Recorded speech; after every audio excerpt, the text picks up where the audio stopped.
You see, most Christians want God to come in to take their side. No one wanted to really come up and talk about the difficulties they was having. And the amount of money that was changing hands, to me, was nothing but child trafficking. James 1:27, true and undefiled religion is taking care of widows and orphans in their distress. It doesn't say selling orphans, it says take care of them. And so we feel like every church needs to have an orphan care ministry. We have no problem setting up ministries for feeding the poor or taking care of women and children who are coming from battered homes. And we don't ask them to pay us back for our services that we give them, but for some reason we think it's okay to do that with orphans.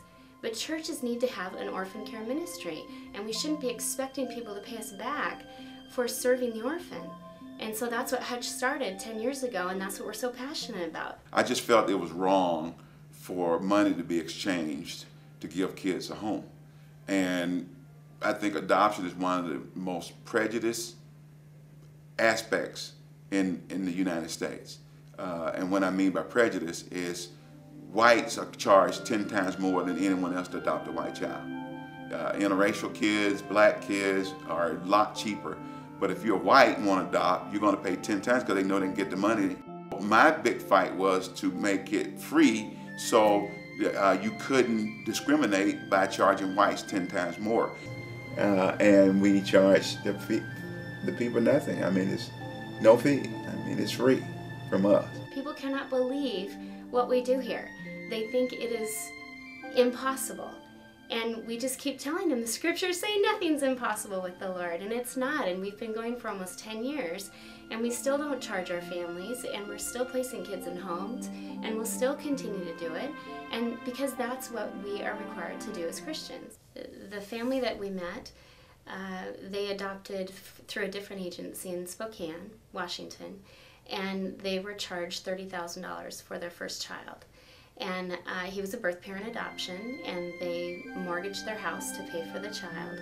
And then they thought they were done because they didn't have the finances to continue to adopt more children. But when they came to Antioch, they were able to continue adopting because the financial barrier had been removed.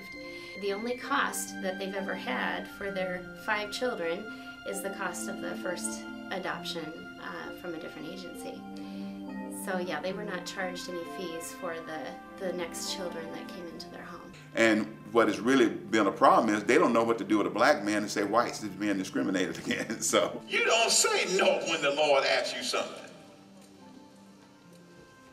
You don't argue when the Lord says, this is what I want you to do.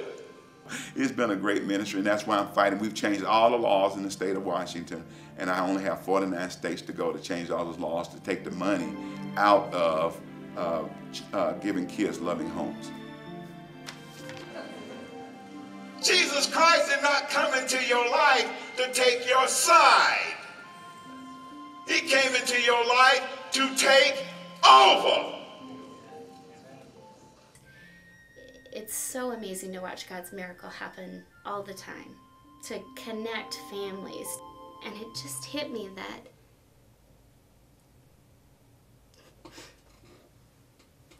my son would have never had a mama kissing him if I didn't walk in obedience to what the Lord had for me.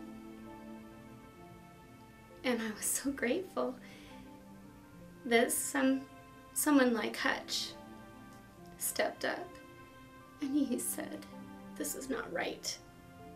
And these kids are going without moms and dads who are kissing them goodnight.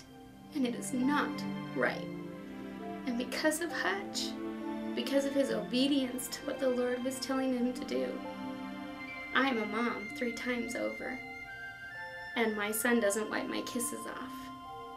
That's amazing. I can't think of anything more rewarding. The news isn't a problem. It's getting other churches to get behind it. A month ago, we just received the Angel of Adoption Award from federal award from D.C.